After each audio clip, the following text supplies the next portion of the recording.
Na sección literaria, Jorge Emilio Bóveda preséntanos o seu novo libro, O monstro de Ille.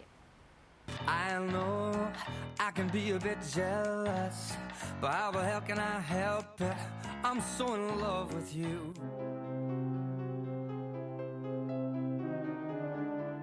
É un xeito de homenaxear as novelas de fantasmas, decimonónicas, do romanticismo, pero, bueno, dándolle, pois, ao mellor unha perspectiva máis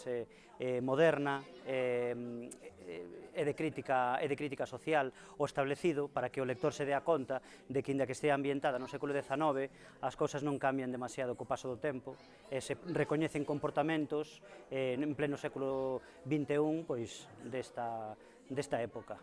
O ambiente no rural, no século XIX, a miseria imperante, a chegada do exército francés a Galicia, os cregos franceses colocados en Galicia coa Revolución Francesa, fuxindo de Francia. A verdade é que, bueno, ten aspectos históricos moi interesantes. Eu chamolle, en vez de chamarlle novela histórica, porque ao mellor non é tan rigurosa para chamarlle novela histórica, chamolle novela con historia. Ten un componente ficticio, importante, pero con os alicerces reais. Ten un componente paranormal, o que pasa que o lector, a medida que avanza polas páxinas, ten que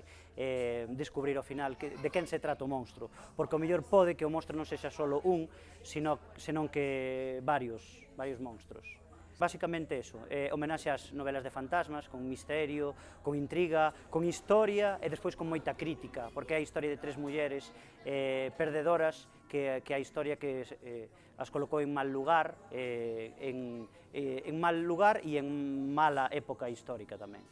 As protagonistas son tres irmáns, se chaman as irmás Galán, que proceden de Sevilla, porque o seu pai foi recolocado en Coruña como recaudador de impostos, entón cruzan a península en cabalo, e ao chegar á zona da Auria, que son as nosas terras recoñecibles, o pai morre dunhas febres, e o tío, que é o titor delas, decide que non as pode atender porque ten negocios nas Indias, e entón, pois, decide que o mellor para elas é que queden a vivir co cura da aldea, e son mulleres cosmopolitas porque están afeitas ás grandes urbes, como podía ser a Sevilla decimonónica, e entón, pois, é un choque moi grande, porque vense nunha aldea de 20 familias, empezan a xorder os problemas e os monstros diversos. Básicamente a injusticia social, a falta de dereitos, porque, inda que estamos falando de o século XIX, hai moitas cousas que non están conseguidas hoxe en día, entón, pois, basicamente, pois, é iso, é a denuncia dos dereitos depauperados das mulleres ao longo da historia, en este caso, nun punto do século XIX, recoñecible hoxe en día, digamos.